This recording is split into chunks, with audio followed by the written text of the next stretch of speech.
অবশেষে ত্রয়োদশ জাতীয় সংসদ নির্বাচনে কক্সবাজার জেলার ৬০টি আসনে ভোট গ্রহণের সার্বিক প্রস্তুতি ইতিমধ্যে সম্পূর্ণ হয়েছে।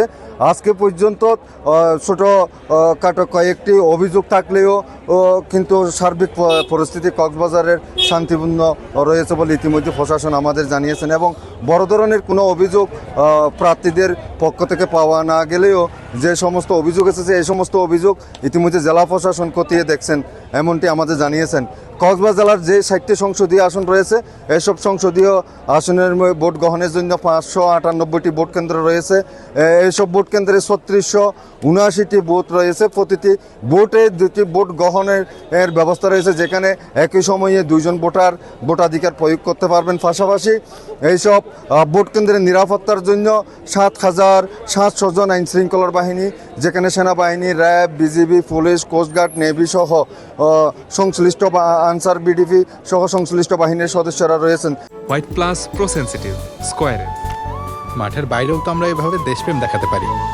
জেলার যারা নতুন ভোটার হয়েছেন বিশেষ করে তাদের মধ্যে আমরা সাধারণ ভোটারদের পাশাপাশি নতুন ভোটারদের একটা ব্যাপক উৎসাহ উদ্দীপনা আমরা দেখতে পেয়েছি, এবং আমরা জানতে চাইব এইসব নতুন ভোটাররা আগামীকালের ভোটে গ্রহণের পরিস্থিতি এবং কেমন প্রার্থী তারা প্রত্যাশা করছেন। এমন একজন নতুন ভোটারের সঙ্গে আমরা কথা বলবো। আসলে আগামীকাল তো আমাদের বহুল প্রত্যাশিত সংসদ নির্বাচনের ভোট গ্রহণ অনুষ্ঠিত হতে যাচ্ছে। এই নির্বাচনের ভোট গ্রহণ পরিস্থিতি, আইন শৃঙ্খলা পরিস্থিতি কেমন দেখছেন? আসলে প্রত্যাশিত প্রার্থীরা ভোট দিতে পারবেন কিনা? ধন্যবাদ। আমি যেহেতু কক্সবাজার ৩-এর ভোটার, আমি বেশ কয়েকদিন ধরে লক্ষ্য করছি কক্সবাজার ৩-এ আইন শৃঙ্খলা বাহিনী খুবই তাদের যে নিয়ন্ত্রিত কার্যক্রম তারা সেই কার্যক্রম চালিয়ে যাচ্ছেন এখন পর্যন্ত। অর্থাৎ আগামীকাল তো নির্বাচন, এখন পর্যন্ত কক্সবাজার ৩-এর যে প্রশাসনিক সেক্টর থেকে অভিযোগ অথবা গ্রেপ্তার অথবা বিভিন্ন দলের বিরুদ্ধে যে অভিযোগ রয়েছে আচরণবিধি লঙ্ঘনের, তেমন কিছু দেখতে পাইনি। এমনি রাজনৈতিক দলগুলো পাল্টাপাল্টি আক্রমণ করছে। আমি নতুন ভোটার হিসেবে আমি চাইব কক্সবাজার ৩-এর জন্য যিনি যোগ্য অথবা যিনি সৎ নিষ্ঠাবান, যিনি কক্সবাজার ৩-এর জন্য কাজ করবেন, উন্নয়ন করবেন। কক্সবাজার ৩-এ যেহেতু বাংলাদেশের এবং পৃথিবীর দীর্ঘতম সমুদ্র সৈকত রয়েছে, সেহেতু আমি চাইব একজন সৎ এবং নিষ্ঠাবান ব্যক্তি যেন কক্সবাজার ৩-এর দায়িত্ব পান, আমি তাকেই ভোট দেব। ধন্যবাদ। আমি আরেকজন নতুন ভোটারের সঙ্গে কথা বলবো। মূলত আমাদের যে জাতীয় সংসদ নির্বাচন অনুষ্ঠিত হচ্ছে এখানে আসলে আমাদের প্রত্যাশিত প্রার্থী আসলে আমরা পাবো কিনা?